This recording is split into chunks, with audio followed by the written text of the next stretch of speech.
Olá, hoje eu vou falar de sangramento na pré-menopausa e no climatério. Mas antes de começar, eu gostaria que você me ajudasse a aumentar o alcance desse vídeo, compartilhando, comentando e curtindo. Então, eu vou começar falando o que é pré-menopausa, tá? Pré-menopausa são os anos, começa 10 anos antes da menopausa. A menopausa é um diagnóstico clínico. A gente sabe que a mulher entrou na menopausa quando faz um ano que ela não menstrua. Então, é um diagnóstico retroativo, a gente só vai saber depois que já passou. 10 anos antes da mulher entrar na menopausa, já começam a acontecer alterações hormonais. Então, a média da brasileira é entrar na menopausa em torno dos 51 anos. Porém, isso varia muito. A partir dos 40 anos é normal entrar na menopausa e vão ter mulheres que vão entrar na menopausa mais tarde, em torno dos 55, 56 anos. Uma boa referência para isso é a idade que a mãe e irmãs entraram na menopausa. E esse período da pré-menopausa, que também é chamado do climatério, que são esses anos aí que antecedem, já acontecem essas alterações hormonais que podem levar à irregularidade menstrual. Eu trouxe aqui um quadro dos hormônios ao longo da vida para ficar mais fácil de entender. Então, ali tem um quadro que vai dos 20 aos 70 anos e mostra os dois hormônios femininos, o estrogênio e a progesterona. E esses hormônios eles vão decaindo com o passar dos anos. E ali, em torno dos 40 anos, pode notar que relativamente o estrogênio ele está maior do que a progesterona. Tem uma queda da progesterona mais uniforme e a do estrogênio não é tão uniforme assim. E esse é o motivo para essas irregularidades menstruais que acontecem no período da perimenopausa, porque tem picos de estrogênio sem a oposição do hormônio da progesterona. Tá? E qual que é a importância disso? A importância disso é que a partir dos 40 anos, entre os 40 e os 50, é o período mais comum para a gente ter a formação de pólipos do endométrio. E os pólipos, eles acontecem por esse excesso, digamos assim, do estrogênio sem a oposição da progesterona. O endométrio é essa camada aqui de dentro do útero. Então, aqui tem um desenho esquemático. Ali tem a vagina, o útero, as trompas e os ovários. E ali onde tem a flechinha é o endométrio, que é a camada de dentro do útero, tá? E é esse endométrio aí que ele é a que a gente chama da camada da menstruação. Então, quando a mulher menstrua, é uma descamação desse endométrio. E por conta dessas alterações hormonais, é normal acontecer dos ciclos encurtarem. Então, em vez dos ciclos serem de 28 dias, é normal eles encurtarem. Às vezes, a mulher pode menstruar 2 vezes no mês. Terem ciclos anovulatórios, ou seja, não ovula todo mês e, daí, consequentemente, não menstrua todo mês. Então, pode acontecer de ficar 1, 2, 3 meses sem menstruar e daqui a pouco vira menstruação. Às vezes, pode ficar 8 meses sem menstruar e vira menstruação. E aí, às vezes, quando vem essa menstruação, ela pode vir uma hemorragia, um sangramento muito aumentado. Às vezes, dependendo do volume de sangramento, isso pode causar até anemia, tá? Então, por que ocorre? Falei. E quais que são as causas? Então, ele é um processo fisiológico normal, tá? Porém, às vezes acontecem algumas situações que podem potencializar esse sangramento aumentado. Como, por exemplo, os pólipos são um motivo, miomas são muito comuns nessa faixa etária, então a partir dos 40 anos, eles já começam, dos 30 em diante são mais comuns miomas, mas é muito comum depois dos 40 terem miomas que às vezes dão um sangramento muito aumentado, principalmente os miomas que ficam nessa camada da menstruação que é o endométrio. Os miomas, tem uma live que eu fiz só sobre miomas, que está tanto no meu canal do YouTube, quanto no Instagram, quanto no Facebook, que eu falo detalhadamente sobre isso, mas de forma geral, existem miomas que ficam nessa parte de dentro do útero, que é os miomas submucosos, esses são os que mais dão sangramento. Tem os miomas intramurais, que são os que ficam no músculo do útero, e tem os miomas subserosos, que são os que ficam para a parte de fora, tipo a orelhinha do Mickey. Os miomas submucosos, eles são uma causa para ter sangramento aumentado. Outra causa para sangramento aumentado é a adenomiose, que é uma doença do miométrio do músculo do útero. Então, que é essa camada aqui, depois do endométrio, entre o endométrio e a parte de fora, que é essa parte de fora do útero. Então, esse músculo a gente chama de miométrio. E a adenomiose é uma doença quando é um tipo de endometriose do músculo do útero e ela pode dar sangramento aumentado, tá? E a idade mais comum também é a partir dos 40 anos. A menopausa cura a adenomiose, então o período da vida que ela mais dá sintomas é ali nesse período do climatério, da pré-menopausa, que são esses 10 anos que antecedem a menopausa. E eu já vou falar sobre tratamento disso, mas a adenomiose é outra causa de sangramento. Lesões de colo de útero também podem ser uma causa para sangramento irregular. E aí a gente chega nos exames. Quais os exames que precisam ser realizados? Então, o exame mais importante é o ultrassom, porque para a gente dizer que esse sangramento é fisiológico, ou seja, é só devido a essas alterações hormonais, a gente primeiro tem que excluir que não tenha nenhuma patologia, não tenha nenhuma doença causando esse sangramento. Então, a gente faz um ultrassom para ver se tem algum mioma, se tem algum pólipo, ou até uma suspeita de uma adenomiose que esteja causando esse sangramento aumentado. O outro exame que se faz é o exame do preventivo, do Papa Nicolau, para ver se tem alguma lesão de colo de útero que possa dar esse sangramento aumentado. A gente sabe também que o câncer de colo de útero, a idade mais comum é após os 35 anos, então também é uma causa para sangramento. Então a gente faz.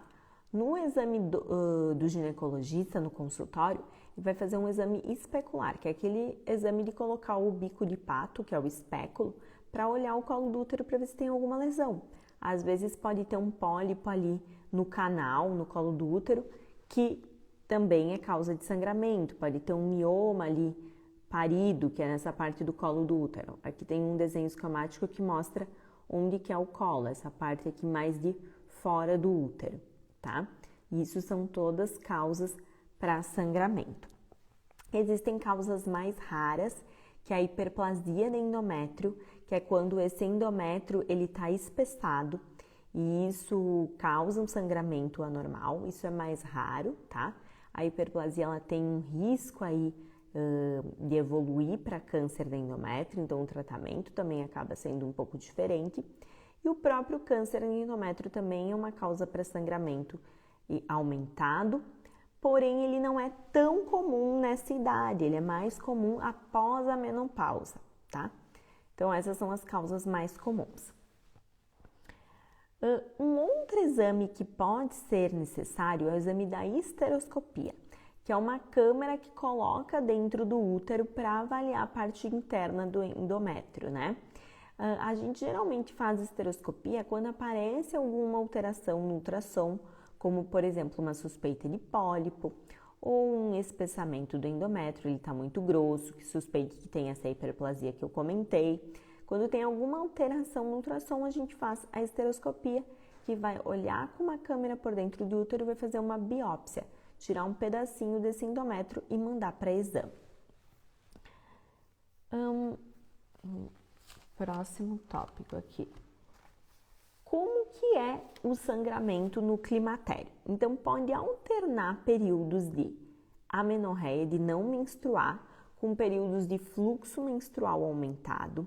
Também pode acontecer do ciclo ficar mais longo, então, em vez de menstruar, às vezes a paciente estava acostumada a menstruar normalmente 4 a 5 dias, pode aumentar, às vezes fica menstruada 10 dias, 15 dias, e esse sangramento pode ser tanto em pequena quantidade quanto em grande quantidade. Pode acontecer de menstruar mais do que uma vez no mesmo mês, então 2 vezes no mesmo mês. Então, assim, ele vai bagunçando. E daí, dependendo da intensidade desse sangramento, a gente opta por fazer o tratamento ou só manter o acompanhamento. Lembrando que a mulher na pré-menopausa, ela engravida, tá? Então, até entrar na menopausa, a mulher pode engravidar. Então, ela tem que se prevenir de uma gestação e os métodos que a gente escolhe para tratamento desse sangramento, em geral, já servem também para fazer essa anticoncepção. É normal sentir cólicas no climatério? Então, assim, normal não é, né? As cólicas, elas podem acontecer. O que a gente fala que o útero dói quando sangra, então se tá com uma cólica e não tá com sangramento, pode ser que não seja do útero, porque tem outras coisas dentro da barriga que também tem dor como cólica, por exemplo, o intestino. O tipo de músculo do intestino é parecido com o músculo do útero, por isso que o tipo de cólica intestinal é parecido com a cólica menstrual, tá? E até por isso que quando a paciente está menstruada, é normal o intestino funcionar mais, aumentar o número de evacuações por conta dessa questão do tipo de músculo. Mas assim, se a paciente está com cólica e está com sangramento, precisa fazer então uma avaliação dessa intensidade desse fluxo menstrual e ver qual é a melhor opção de tratamento para ela. E aí a gente chega no como resolver o sangramento anormal na pré-menopausa. Quais são as formas de tratamento? Em geral, a gente vai para formas de tratamento menos invasivas, primeiro, para mais invasivas. Uma excelente forma de tratar o sangramento na pré-menopausa é o uso do DIU hormonal. O principal deles é o DIU Mirena, agora faz poucos anos que chegou no Brasil o DIU Calina, também é um DIU hormonal. Eles são excelentes para essa fase, por quê? Com o DIU Mirena, a chance da paciente ficar sem menstruar é de 65%, com o DIU Calina é de 59%. Tem live também que eu fiz, tanto no YouTube, quanto no Facebook, quanto no Instagram, só sobre DIU Calina e só sobre DIU hormonal, que é o Mirena. Então, ele funciona muito bem para resolver essas irregularidades menstruais do período do climatério e, consequentemente, tratando o sangramento, melhorando o sangramento, também melhora as cólicas e diminui o risco da paciente ter anemia, que é um dos outros problemas do sangramento aumentado. Começa com sangramento aumentado, esse sangramento pode gerar anemia. Muitas vezes, tem mulheres que precisam, inclusive, internar, fazer transfusão de sangue devido ao volume do sangramento. Então, o DIU acaba tratando isso. Ele também pode ser utilizado para mulheres que estão com pólipo após ser feita a retirada do pólipo, porque ele diminui a chance de formar um novo pólipo. Quando a paciente teve um pólipo, faz a retirada, existe um risco de 12% de formar um novo pólipo. E o DIU, como ele age nessa camada do endométrio, deixando ele bem atrófico, bem fininho, ele acaba diminuindo bastante esse risco. Também é uma opção para casos de pacientes que têm mioma e sangramento aumentado. Claro que precisa avaliar da localização do mioma, o tamanho do mioma, mas ele também pode ser usado. Para adenomiose, que é aquela doença do músculo do útero que causa sangramento aumentado, também pode ser usado o DIU. Outra opção de tratamento é o Implanon, que é um implante que põe no braço e a chance da paciente ficar sem menstruar com ele é de 22%. 75% das pacientes que põem o Implanon vão ter um padrão de sangramento favorável. O que é isso? Ou não vão menstruar ou vão menstruar muito pouco com ele.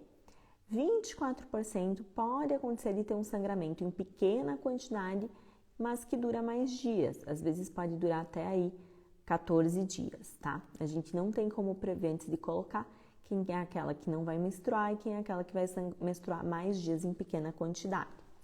Mas ele é outra alternativa. Outras alternativas que tem: anticoncepcional oral, tá? Quais que são os cuidados que tem que ter? Tem que cuidar qual anticoncepcional que vai ser escolhido. Porque se for escolhido um anticoncepcional convencional, que é aquele que tem estrogênio e progesterona, dependendo de outras doenças que a paciente tenha, não pode ser utilizado. Como, por exemplo, pacientes que fumam, a gente evita usar o anticoncepcional oral a partir dos 40 anos. Pacientes que têm hipertensão, pressão alta, também a gente evita. Então, aí precisa avaliar quais são outras doenças que a paciente tem para ver se ela vai poder fazer uso ou não. E tem o anticoncepcional só com a progesterona, que ele faz, que é o mais utilizado, é o desogestrel. Ele faz uso contínuo. Para controle de sangramento, é mais fácil de conseguir um bom controle com as duas outras primeiras opções que eu falei, como, por exemplo, o DIU, como, por exemplo, o Implanon. Tem pacientes que às vezes estão esperando para operar, para fazer retirada do útero e conseguem ficar sem operar usando o DIU ou usando o Implanon. Mas ele é uma alternativa para quem prefere usar a via oral, aí tem que também fazer a avaliação para ver qual é o melhor método, mas ele seria uma alternativa. Outra alternativa é a injeção, tá? O anticoncepcional injetável, tem a medroxiprogesterona, que usa a cada 3 meses, também é uma alternativa. Tem alguns efeitos colaterais, pode até ter aumento de peso com o uso do injetável trimestral, tem paciente que acaba tendo muito escape, então também não é a melhor opção, mas seria uma alternativa. Quando nada disso funciona, aí a gente parte para a cirurgia, tá? Geralmente esses casos é mais quando a paciente, além de ter a questão do sangramento irregular, das alterações hormonais, ela também tem alguma outra doença envolvida, como por exemplo adenomiose, ou como por exemplo algum mioma. E daí, quando a gente pensa em cirurgia, se essa paciente ela não pretende mais ter filhos, em geral a gente vai fazer a cirurgia de histerectomia, que é a retirada do útero. A gente pensa, mas por que não tira só um mioma, né? Se o problema é mioma. Porque tirar só um mioma não é uma certeza que ela não vai mais ter o sangramento. Ela pode desenvolver um novo mioma e, que nem eu expliquei, tem as alterações hormonais envolvidas, que também é um motivo para sangramento. Então, nessa faixa etária da pré-menopausa, quando a gente pensa em cirurgia, a gente pensa na retirada do útero, porque ele acaba resolvendo o sangramento nesses casos que não resolveu com o tratamento menos invasivo, tá? E daí a cirurgia, tem uma live que eu fiz só sobre histerectomia, que é a retirada do útero, tá lá no YouTube, no Instagram, no Facebook. A gente vai escolher qual é a via, como que vai ser feito, então, se vai tirar por via vaginal, que é por baixo, ou se vai tirar por via abdominal, que é um corte que nem de cesárea, ou se vai ser por vídeo, dependendo de algumas características, como o tamanho do útero, o motivo pelo qual a paciente está fazendo a cirurgia, cirurgias prévias que ela já tenha, entre outros. É um tratamento mais definitivo. Para adenomiose é o tratamento definitivo, tá? E a gente reserva para quando as outras opções não funcionam. Aqui uma pergunta. A mulher na menopausa pode ter pólipo cervical ou endocervical? Pode sim, tá? 5% das mulheres vão ter o pólipo cervical, que é esse pólipo do colo do útero, e ele também é uma causa para sangramento. Eu atendi hoje no consultório uma paciente que já está na menopausa, ela está com 63 anos, e a gente tirou um pólipo de 6 centímetros do canal endocervical. No consultório mesmo, a gente consegue tirar esses pólipos. Deixa eu ver aqui, passou uma pergunta. Após histerectomia, pode fazer endovaginal? Sim, após retirada do útero, ainda pode fazer o ultrassom transvaginal. NIC3 com células escamosas pode ser câncer? NIC3 é um resultado de uma lesão pré-câncer, ele ainda não é câncer, tá? O câncer de colo de útero, ele é um motivo para sangramento anormal. E daí a gente consegue fazer esse diagnóstico já no consultório, porque o câncer de colo de útero, se ele tiver mais avançado, a gente consegue, fazendo o exame especular, que é aquele espéculo que coloca no consultório, já enxerga. Se for uma lesão menor, mais inicial, aí não, só fazendo o exame da colposcopia, que é um exame que avalia o colo do útero com microscópio para a gente conseguir ver. Doutora, eu tenho sintomas de pré-menopausa, mas o exame clínico está normal. Pode acontecer isso? Tenho 41 anos? Sim, pode sim, tá? A partir dos 40 anos é normal, é considerado normal, menopausa, mas que nem eu expliquei, a média da brasileira é em torno dos 51 anos, 10 anos antes já começa a acontecer alterações hormonais, então a mulher pode ter, inclusive, fogachos, que são os calorões, pode ter insônia, irritabilidade, e aí a gente avalia se vale a pena começar com uma reposição hormonal ou não, tem que ver as doenças que a pessoa tem, como que estão os exames, se a mamografia está normal e assim por diante. Você faz reposição hormonal para a menopausa? Faço sim, tá? Inclusive, o DIU que eu falei aqui, ele pode ser usado inclusive para reposição hormonal. Tem uma live que eu fiz sobre isso, que é DIU para reposição hormonal. E daí a gente associa a ele o estrogênio, que pode ser tópico, usando um gelzinho e tal. Dependendo, claro, de cada caso, de cada paciente. Eu vou puxar mais umas perguntas que eu tinha recebido aqui. Quais que são os riscos, então, desse sangramento anormal? Então, dependendo do volume de sangramento, ele pode dar uma anemia, tá? Eu tenho um paciente que já teve que fazer transfusão de sangue por conta da anemia. O que a gente considera o normal? Hemoglobina de 12, né? Que é o exame de sangue. Quando tá menos do que isso, a paciente está com anemia. Se essa anemia for muito intensa, tiver menos de 7, o paciente tem que fazer uma transfusão de sangue. Esses são casos mais graves e são menos comuns, tá? Porém, eles podem acontecer. Então, quando a paciente começa com sangramentos muito intensos, a gente faz também um exame de sangue para ver se vai estar precisando fazer reposição de ferro, de ácido fólico, algo que melhore esse sangramento. E o que eu costumo explicar é que nem se a gente tem um copo d'água, tá? Eu tenho aqui um copo d'água. Se esse copo d'água, ele tá com um furo aqui embaixo, não adianta eu ficar colocando água aqui em cima, então não adianta eu ficar botando ferro, ácido fólico aqui em cima, se tá com um furo aqui vai continuar vazando. Então eu tenho que parar o sangramento para fazer com que aquele sangue fique dentro do corpo e a pessoa pare de ter anemia. Então é a mesma coisa do copo d'água.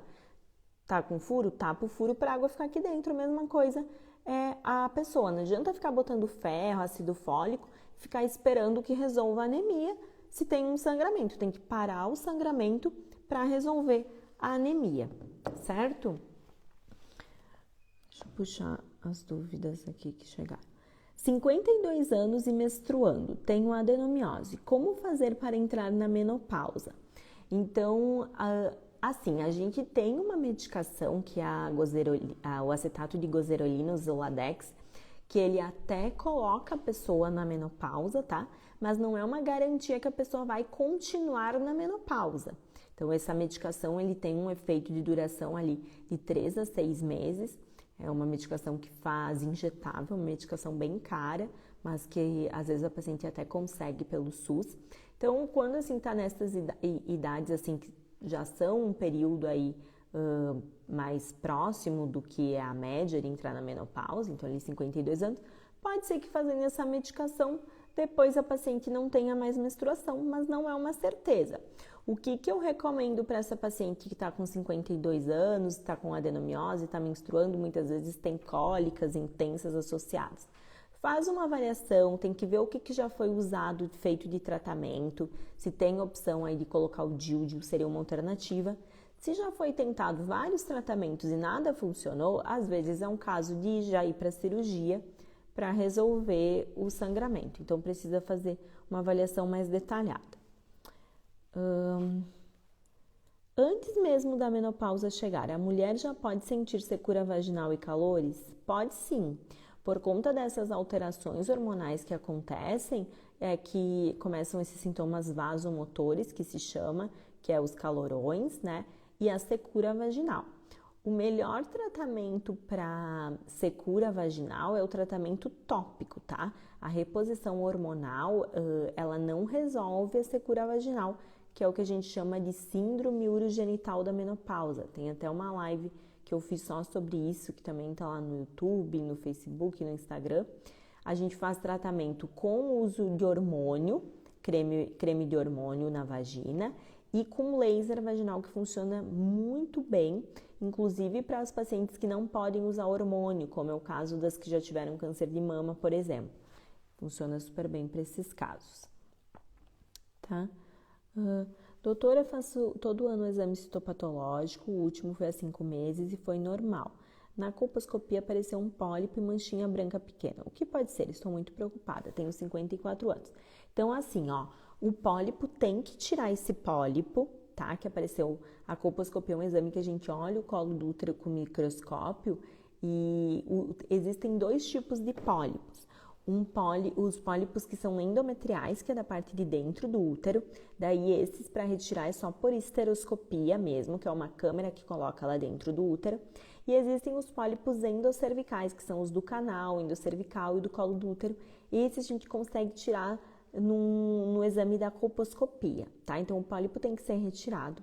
Essa manchinha branca, precisa ver como é que tá o trofismo da vagina. Se a vagina tá muito ressecada, isso é um motivo já para aparecer a manchinha branca. Então, tem que ver se a paciente tá na menopausa ou não, fazer um preparo com creme de hormônio, tá? Antes da colposcopia, então a paciente usa 21 dias o creme de hormônio, para 3 dias antes do exame, faz a colposcopia. Mantém a manchinha branca, tem que fazer uma biópsia, e faz ali uma coleta do preventivo, uma pesquisa da HPV. Se veio tudo bem no resultado da biópsia, a só vai acompanhar. Daí tem que ver o que vai dar no resultado da pesquisa da HPV e do preventivo. Porque o fato de ter uma mancha branca na colposcopia não significa que a pessoa está com uma lesão. A colposcopia é um exame que ele serve para orientar o local da biópsia, para nos dizer aonde tem que biopsiar. Para dizer se está com lesão ou não, é a biópsia que nos dá essa resposta, tá?